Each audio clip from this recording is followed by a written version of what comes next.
বললে বুঝে নিতাম যে তিনি সবাইকে মানে একটা ধমক দিচ্ছে বা ভয় দেখাচ্ছে, তোমরা একত্রিত হও। কিন্তু ওই কথাটা দুবার কেন বললে? একবার বললেই মিটে যেত। দুবার বলার কারণ কি? বলে কারণ না থাকলে তো আর বলতো না। একটা লীলা আর একটা জগৎ শিক্ষা হই। আমি তাদের হই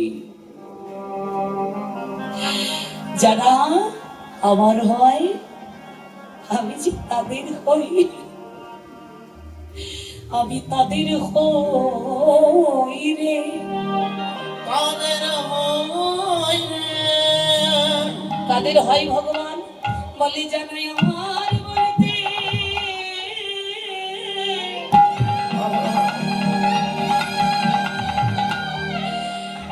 যারাই আমার চরণ তলে সব দিনে সব হয়েছে। হ্যাঁ, সব দিনে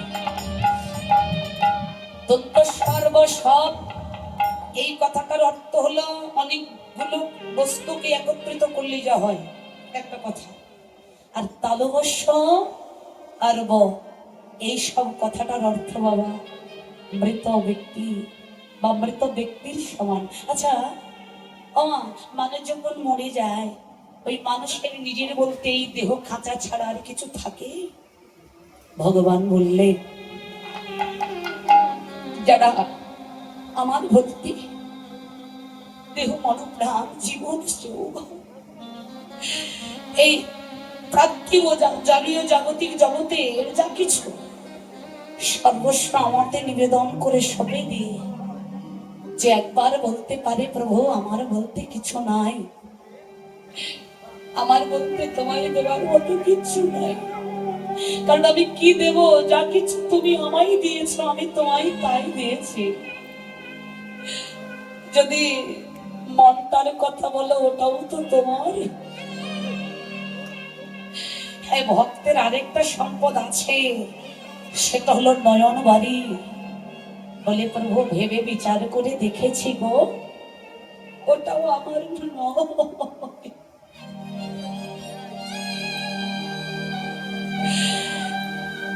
ভগবান আমি তোমায় যা দেব ওটাই তোমার, তাই আজ ভগবানই দিয়ে আমি আজ তোমার মতো ভগবানের পূজা করলাম।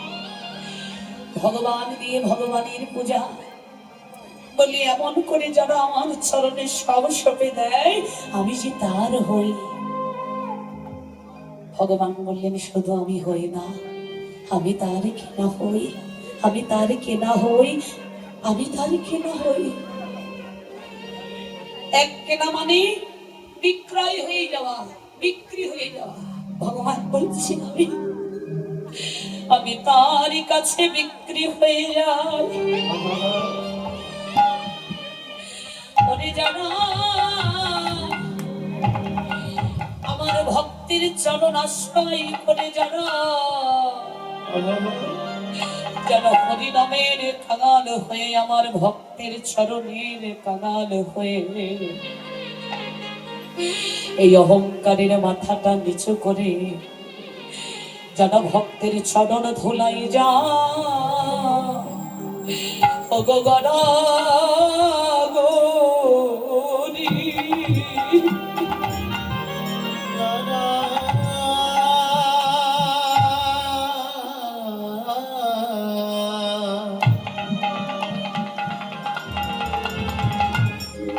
ধুলাই যায় ভক্তি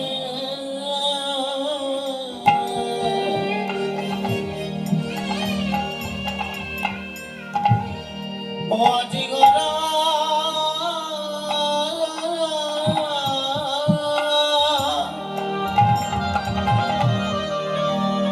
আগড়াগড়ি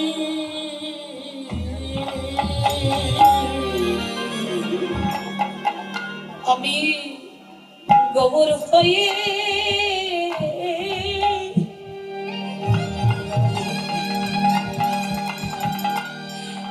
আমি জনমের মতো তার কাছে,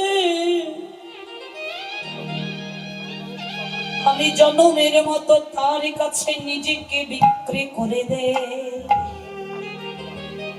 কত বড় কথা, শুধু শুনলে হবে না বাবা, কথাগুলো যদি অনুভবে না নেওয়া যায় কীর্তন শুনে কোনো লাভ নেই। আজকে যিনি জগৎপতি ভগবান, তিনি যদি এই কথা বলে যে ভক্ত হরিদাসের মতো আমাকে সাপ দিয়ে দেয়, আমি সেই ভক্তের কাছে বিক্রি হয়ে যাই, আমি তার দাস হয়ে যাই। ভগবান হয়ে ভক্তের চরণের দাস হলো গো, কিন্তু আমি এমন অধম যে আমি আমার গৌর নিতাইয়ের চরণের দাস হতে পারলাম না। মুখে বলি আমি নিতাই দাস, আমি গৌর দাস, কিন্তু দাসের কর্ম আমি কিছুই করি।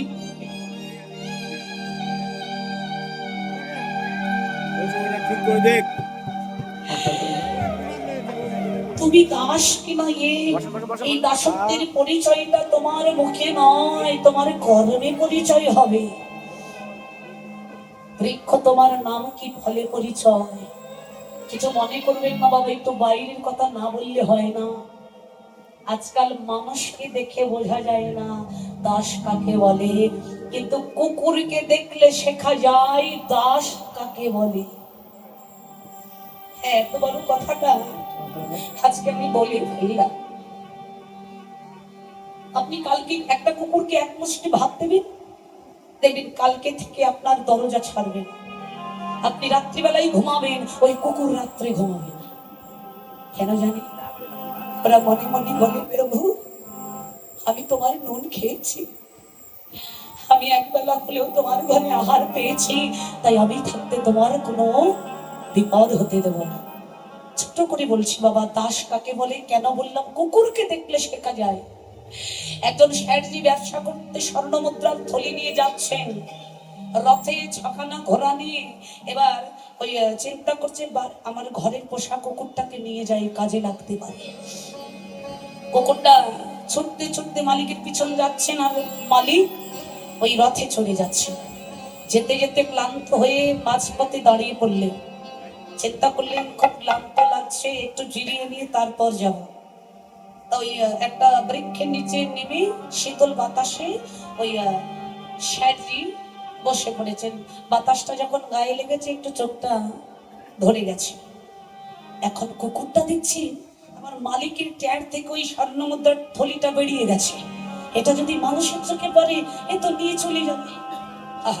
কুকুরটা দাঁতে করে ওটা নিয়ে গাছের একটা আড়ালে ছোপে লুকিয়ে রাখলো। এখন ওই মালিক সারাদিন গড়িয়ে বিকেল হয়ে গেছে, চমকে উঠেছে, হায় হায় আমার গন্তব্যে পৌঁছাতে তো অনেক সময় লাগবে, অন্ধকার হয়ে গেলে তো আর পথ পাবো না। তাড়াতাড়ি করে ওই রথে উঠেছে। এবার কুকুরটা পিছন থেকে বারবার কাপড় ধরে টানছে। কুকুরটা বলতে চাইছে মালিক যার জন্য যাচ্ছে ওটাই যদি ছেড়ে যাওয়া হবে কি করে, কিন্তু ওর তো আর ভাষা নাই। এখন মালিক বলছে, এই তুই এবার কাপড় ধরে টানছিস কেন, ছেড়ে দে, দেরি হয়ে যাচ্ছে দেখছিস না। যতই টানছে ওদিকে কুকুর টানছে, বারবার টানছে। বাবা কিছু মনে করো না, যারা একটু উপরের মানুষ, হ্যাঁ যাদের একটু সম্পদ আছে, ওদের আর কিছুর অভাব হলেও অহংকারের অভাব হয় না। হ্যাঁ, কারণ কুকুরটা যখন বারবার টানছে রাগ হয়ে গেছে। এই তুই আমার পথে বাধা হচ্ছিস, আমার বিপদ ঘটাবি, তাই না? শোন, তোর মতো 10খানা কুকুর কেনার মতো ক্ষমতা আমার আছে, তোর মতো কুকুর চাই না। রাগে হাতে ছিল লাইসেন্সকৃত পিস্তল, মানে গুলি। এবার দুটো গুলি শট শট মেরে দিলেন কুকুরের গায়ে। কুকুরটা মৃত্যু যন্ত্রণায় ছটফট করছে, মালিকের দিকে চাইছে। মানে উনি বলছে, মালিক তুমি আমায় বুঝলে না। তাড়াতাড়ি করে উঠে রথ নিয়ে চলে গেলেন শেঠজি। কুকুরটা কি করলো জানি? ওই যন্ত্রণা বুকিয়ে নিয়ে দেহটা টানতে টানতে গাছের আড়াল থেকে ওই স্বর্ণ মুদ্রার থলিটা বের করে রেখে ওর উপরে দেহটা রেখে ওখানে মৃত্যু যন্ত্রণায় ছটফট করতে করতে মরে গেল। কেন? ওই গাছের আড়ালে কেউ খুঁজে পাবে, কিন্তু আমি কুকুর মরে গেলে আমাকে কেউ শোবে না, আমাকে কেউ শোবেও না, ওটা কেউ পাবেও না। কিন্তু কুকুর বলছে আমার বিশ্বাস, আমার মালিক যখন ওটা পাবে না তখন সে একবার হলেও আমার কাছে আসবে।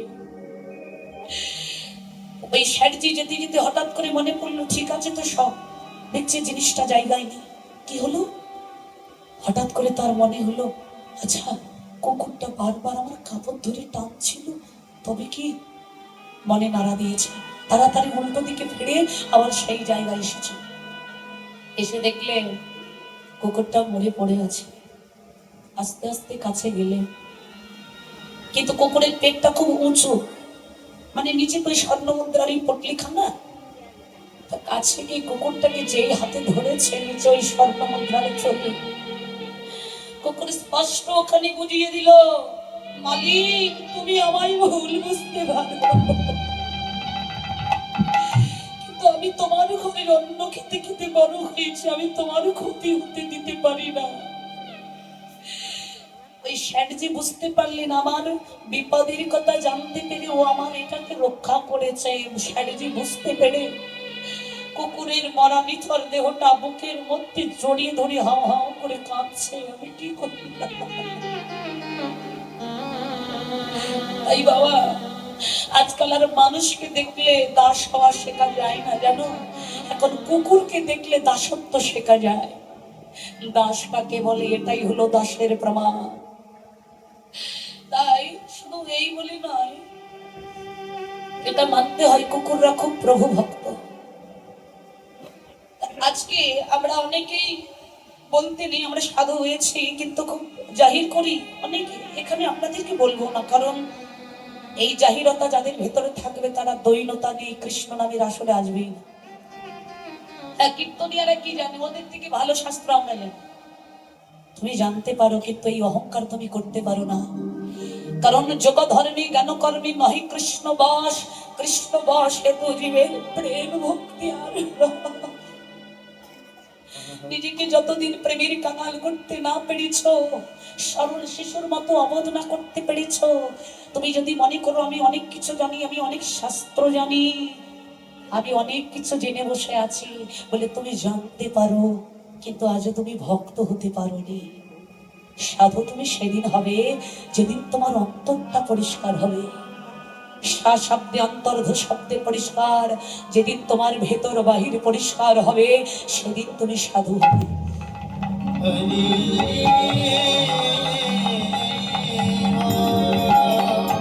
মহাপ্রভু খুব সহজ করে বুঝিয়ে দিয়েছেন। সনাতন গোস্বামীকে ডেকে বলেছিলেন, শোনো সনাতন, সাধু মুখের কথা নয়, তিনটি, বেশি নয়, তিনখানা গুণ যদি তুমি নিতে পারো তুমি সাধু হতে পারবে। কি কি? নামে রুচি, জীবে দয়া, বৈষ্ণব সেবন, ইহা হইতে ধর্ম আর নাহি সনাতন। সনাতন তিনটি বলে, একটা নামে রুচি, কলিতে নাম ছাড়া গতি নাই, যদি নামে রুচি আনতে পারো। আর মনে করতে হবে প্রত্যেকটা জীবেই ভগবানের অংশ। একটা পিঁপড়ের মধ্যে যতটা আত্মা ভগবান পরমাত্মা রূপে বিরাজ করছে, আমার ভিতরেও তাই। তাই মনে ভেবে সর্বজীবে ভগবান আছে এই জ্ঞান করে সকল জীবের প্রতি দয়া রাখতে হবে। আর যারা কৃষ্ণ বলে কাঁদে, যারা হরি বলে কাঁদে, যারা গৌর বলা কৃষ্ণ বলা ভক্ত, এই ভক্তদের সেবা করতে হবে। কে কতটা সাধন করছে, কে কতটা ভজন করছে, ওই বিচার তোমার নয়। তুমি তাদেরকে ভক্ত জ্ঞানে সেবা করো, তুমি তাদেরকে সাধু জ্ঞানে সেবা করো। তার ভজন শক্তি কতটা, সে কতটা ভগবানকে নয়নের জল দেয়, সে কতটা ভগবানকে ডাকে, এই বিচার তোমার নয়। তুমি কতটা ভগবানকে দিয়েছ, তুমি এই বিচার করো।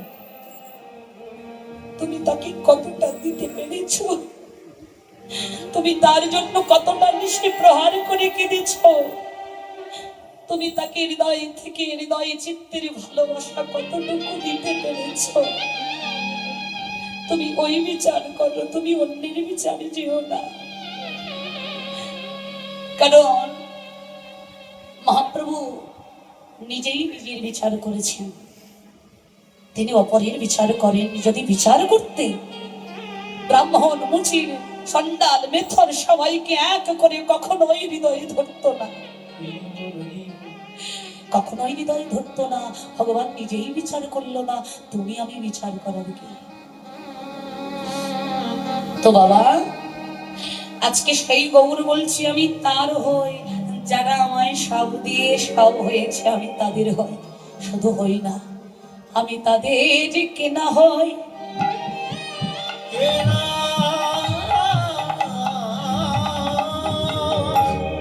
একটা কেনা মানে বিক্রয় হয়ে যাওয়া, দাস হয়ে যাওয়া। আবার বলছেন আমি তার কেনা হই, আমি তার মাতা হই, পিতা হই,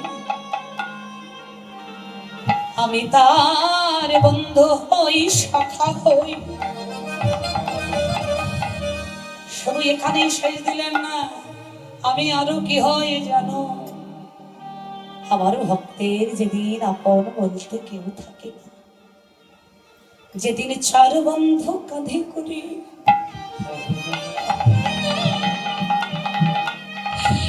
বদনে বল হরি বল, হরি বল বলতে বলতে হরি বলতে,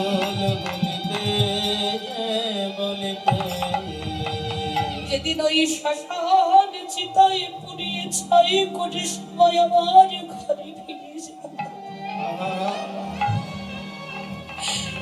সবাই তো আমার ঘরে ফিরে যায়, সেদিন কি আমার ভক্তের কাছে আর কেউ থাকে? এখানে আরেকটা কথা আমি বলে যাই, শোনো মা, এই জগৎ সংসারে স্বামী স্ত্রীর বন্ধনের উপরে আর কোনো বন্ধন, বড় বন্ধন। কিন্তু কিছুদিন আগে এই বিষয়ে একটা তত্ত্ব পেলাম, একজন বাবাজি তত্ত্বটা বলছিলেন, একটু অবাক হলাম। কি তত্ত্ব জানে? বলে স্বামী স্ত্রীর মধুর এই সম্পর্কটা কতদিন, কোন পর্যন্ত? বললে পাড়া প্রতিবেশী, দেখো একজনের স্বামী মারা গেল, পাড়া প্রতিবেশী কাঁধে করে নিয়ে তবুও শ্মশান পর্যন্ত যাওয়ার অধিকার পায়।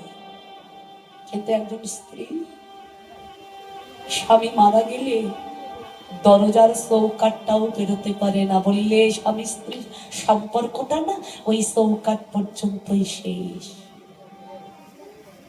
যাকে জীবনে সব থেকে একান্ত আপন প্রিয়তম প্রিয়তমা মানো, ওই প্রিয়তম প্রিয়তমা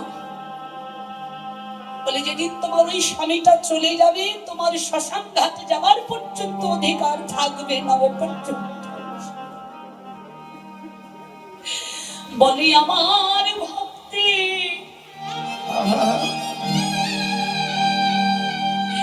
সেদিন যদি আপন বলতে কাছে কেউ না থাকে, সেদিন আমি তার আপন বন্ধু হয়ে,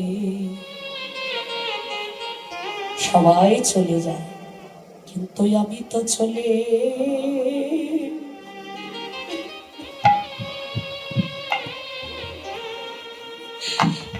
আমি তো চলে যাই।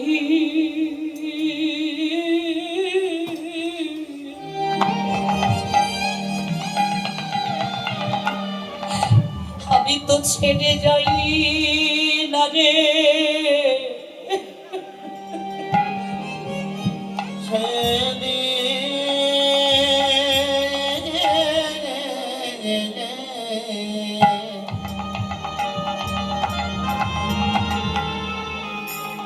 সেদিন আমি তো চলে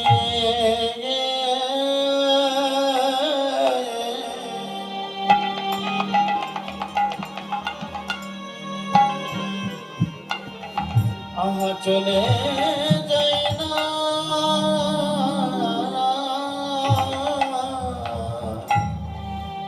সেই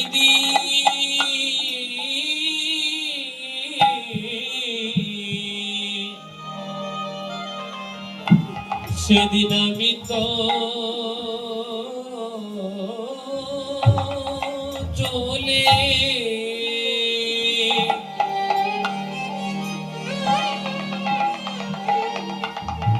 আর যাই না।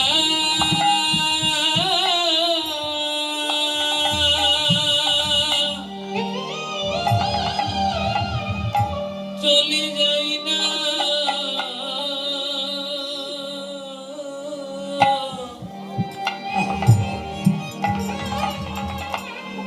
সেদিন আরে আপন বলতে সবাই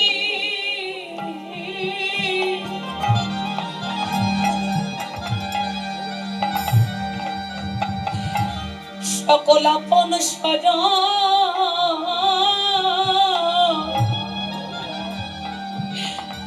ছেড়ে চলে গেলে ও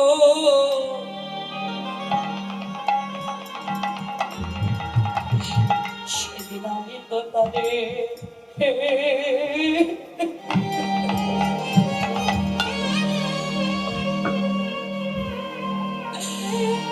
আমি তো তারে ছেড়ে যাই আমি যাই না রে তোদের আপন বলিতে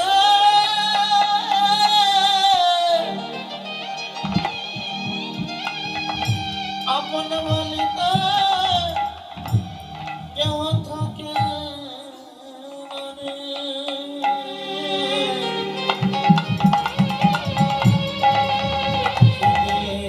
আমি তো চলে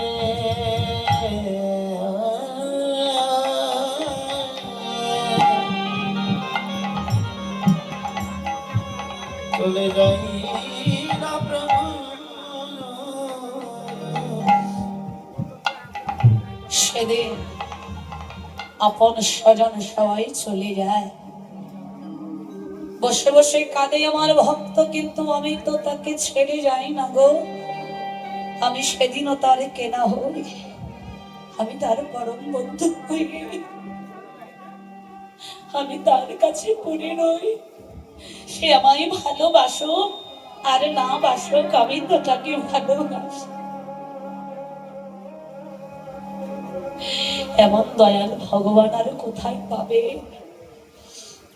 গৌর সেই কৃষ্ণ বলা হরি বলা ভক্তদেরকে ডাকছে এসো এসো আমরা সেই পুরবীর ভাব স্মরণ করে ব্রজ খেলা অর্থাৎ হরি নামের খেলা খেলি গৌর যাকে ডাকে সে কি আর মায়ার ঘরে থাকে ডাক কর্ণে পরামাত্র ভক্তগণ কিছু প্রাণ প্রিয় ভক্ত ছুটতে ছুটতে আসছেন আহা আজ আমরা গৌর সঙ্গ করব কত আনন্দ ছুটতে ছুটতে আসছেন কারা জানেন নাম ধরে ধরে বলতে লাগলেন তারা কারা জানো রামায় আসন গরানন্দ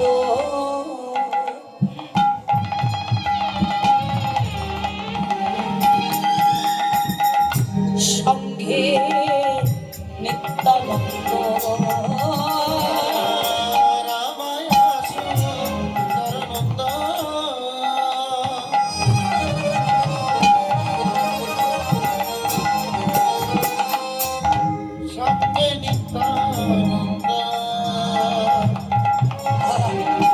গৌরী দাসা সবারই আনন্দ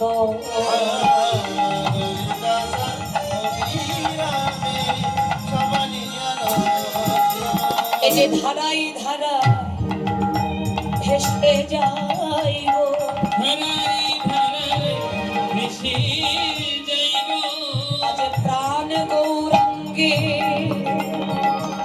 সঙ্গ পেয়ে আনন্দ ধারাই ধারা ভেসে যাইব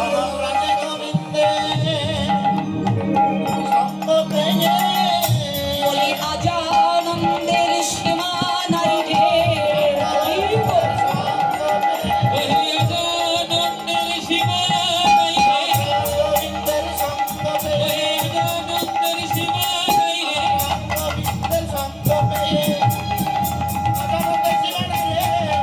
ধরাই ধরাই ধরাই বয়ে যায় গৌরী দাস বলে কারা এলো জানো মা রামায়া সুন্দরানন্দ সঙ্গী নিত্যানন্দ গৌরী দাস অভিরাম সবার আনন্দ আমি খুব শর্টকাটে বলি বেশি বিশ্লেষণে যাওয়া যাবে না অনেক সময় গেছে এই যে আজকে যে ভক্তগুলোর নামটা উচ্চারণ হলো বলে এরা ছিলেন ব্রজের এক একজন সখা তারা এসেছেন এক একজন ভক্ত ভাব অঙ্গীকার করে শুধু তাই নয় ব্রজে যারা অষ্টসখী রূপে নিত্য যুগল সেবা করত, তারা ভগবানের চরণে বলেছিল, হে গোবিন্দ, এই দাপর লীলায় নারী কুলে জন্ম দিয়েছ, কিন্তু আগত কলিতে নারী কুলে নয়, যদি পারো পুরুষ দেহ দিও। তাহলে কেন পুরুষ দেহটা চাইছি? বলে দেখো, কলিতে আমরা যদি তোমার সঙ্গে নারী ভক্ত হয়ে যাই, তাহলে কলিতে গৌরাঙ্গ তুমি নাম গাইবে পথে পথে, যখন আমাদের ওই প্রেমের বাতাস হৃদয়ে লাগবে, আমাদের মন চাইবে ছুটে গিয়ে একটু তোমার চরণটা বুকে জড়িয়ে ধরি। নারী হয়ে তোমার চরণ জড়ালে লোকে মন্দ বলবে, তোমার চরণ থেকে বঞ্চিত হয়ে যাব। তাই তুমি যদি পারো নারী কলি নয়, আগত কলিতে পুরুষ দেহ দিও, মন চাইলেই যেন ছুটে গিয়ে তোমার ওই চরণ দুটো বুকের মধ্যে জড়িয়ে ধরে। হা গৌর প্রাণ গৌরী।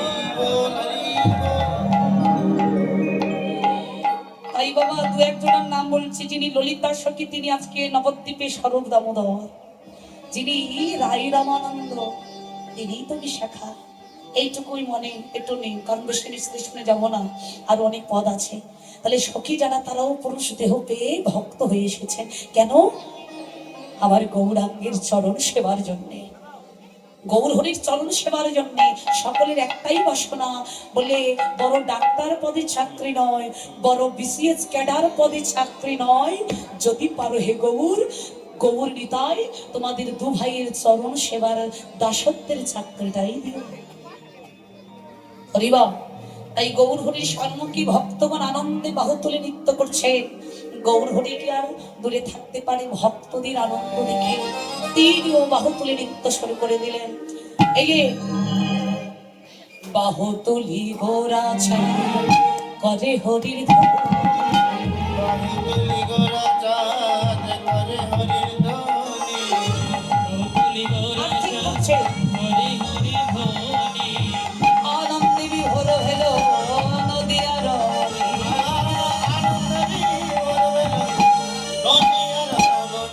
আস্তে আস্তে নদিয়া রমণীদের আনন্দ ধরছে না বাবা।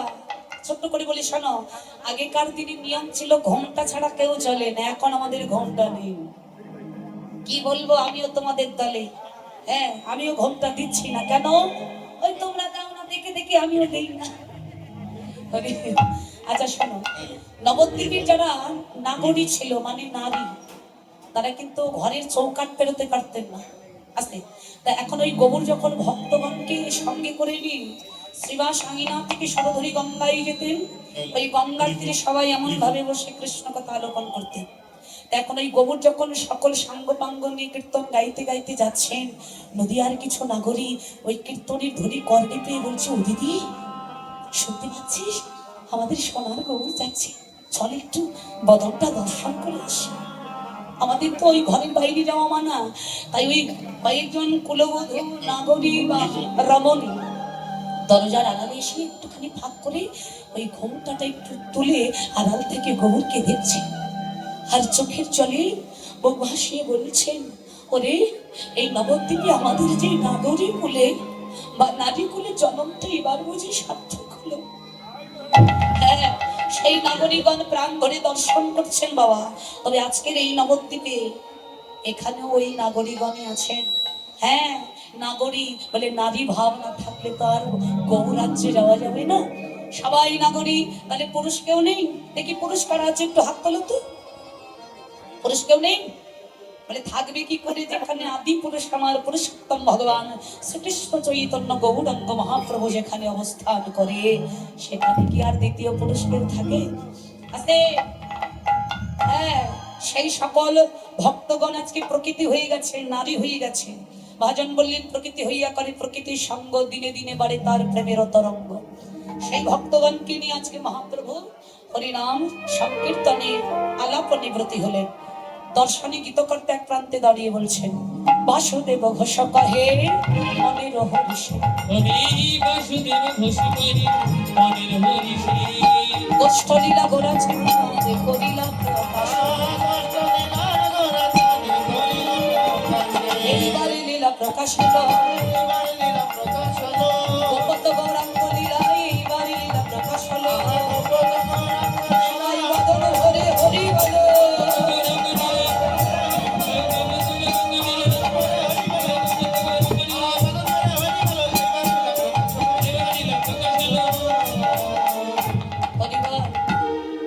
যাই হোক, সকালবেলা দাদুকে পরে দেখবো, আমার সাউন্ড 1 ঘন্টা ঠিক করতে গেছে ওইদিকে।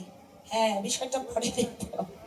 আবার 1 ঘন্টা যদি বেশি গায় আবার দোষা হবে। যাই হোক, যত শর্টকাটে যাওয়া যায়, একটু রাধা নামের ধ্বনি মা, মানে রাধারানীর ধামে যাবো তো একটুখানি রাধা নাম গাইতে গাইতে যাই। হরি বল, রাধে শ্যাম।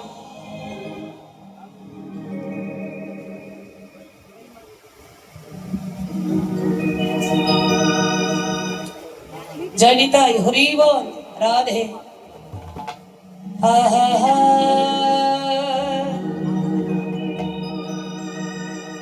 ও রাধে,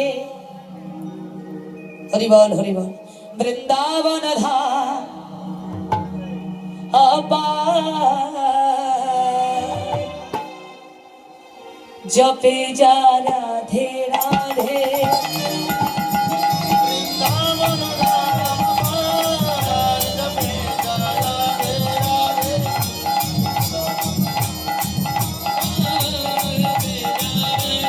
রাধে।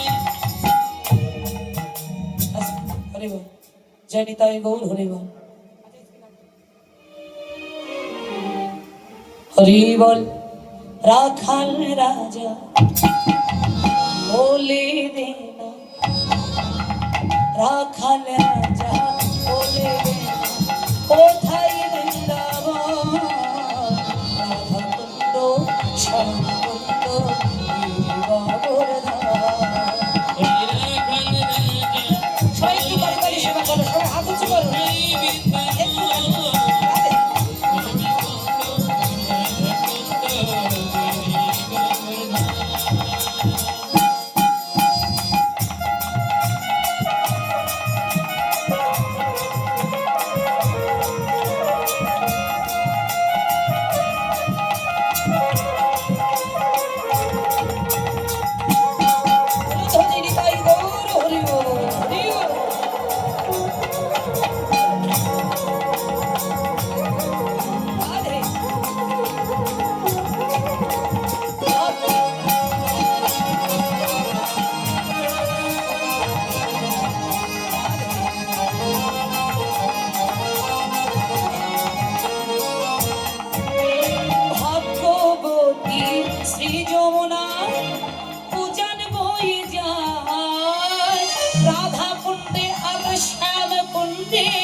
বাঁশরি বাজায় রে কালা,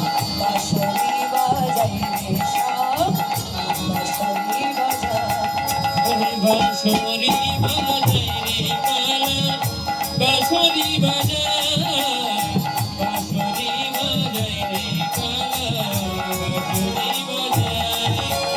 রাখাল রাজা বলে দেনা, কোথায় বৃন্দাবন, রাধা কুন্দ শ্যাম কুন্দ বাবর ধাম।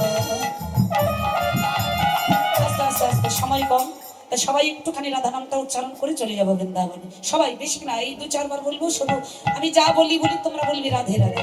বলো রাধে রাধে, সবাই বলো, সবাই রাধে রাধে, রাধে রাধে। বৃন্দাবন কুঞ্জবন। আচ্ছা, দাঁড়াও। সত্যি করে কবে তোমরা ঝগড়া করতে পারো? দাঁড়াও, আমি বাড়ি থাকি কম তো, ওই জন্য জানি কম। তোমরা ঝগড়া টগড়া করো না? দাঁড়াও, কথাটা আগে বলতে দাও। ঝগড়া যখন লাগে, যার সাথে লাগে লাগুক, তখন কি কারো কোয়া লাগে, ও দিদি আরো জোরে আরো জোরে বলা লাগে? তখন মানে হাই পাওয়ার 100 ছাড়িয়ে যায়। এই কীর্তনে এসে এত বলতে হয় কেন? একটু জোরে বলো, জোরে বলো। শোনো, ওইখানে তুমি যতই পাওয়ার বাড়াও, 0 0, ফলটা 0 0 পাবে। আর এখানে যদি পাওয়ার বাড়াতে পারো না, কিছু পেয়ে যাবে। সবাই একটু বলো, এই বেশি যেতে চাইছি না, আরেকবার বলো, বলো রাধে রাধে। হ্যাঁ, রাধে রাধে। বৃন্দাবন মে কুঞ্জবন রাধে রাধে রাধে রাধে রাধে রাধে বেশ এই শাড়ি রাধে রাধে आप फिर से बोलो राधे राधे वृंदावन में कुंजवन में विधोवन में तालवन में राधे राधे राधे राधे आधा कुंडो शाला कुंडो युगवर्णा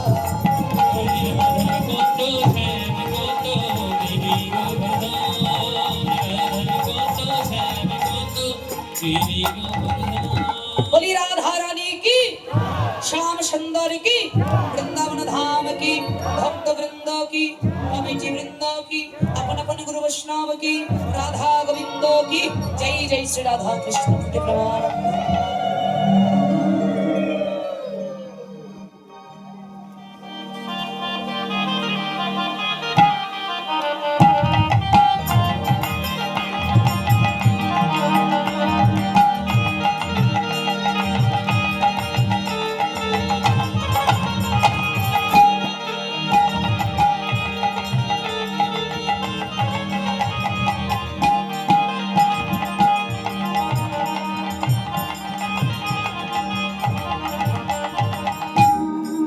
জয়নিতাই পরিবার অপারেটর দাদা এই সাউন্ডটা একটু তুলে দিন আর এই যে এত শর্ট খাচ্ছে আমার গায়ের রক্তগুলা কমে যাচ্ছে না এইখানে লাগলেই যে একটা শর্ট খাচ্ছে তো কি মারা জয়নিতাই পরিবার পরিবার সাউন্ডটা একটু করে বাড়ান আর লীলা শরণ গমন গোষ্ঠ লীলা তদ্ভবাচিত বৃন্দাবন মায়েরা এবার একটু বৃন্দাবন লীলা সাধন করি আগেই বলেছি এটা কোনো লীলা নয় এটা হলো একখানা পালা যেটা আমাদের প্রতি প্রত্যেকের জীবনে কিন্তু ঘটে গেছে মনে রাখবে আর একটা পালাই বাকি আছে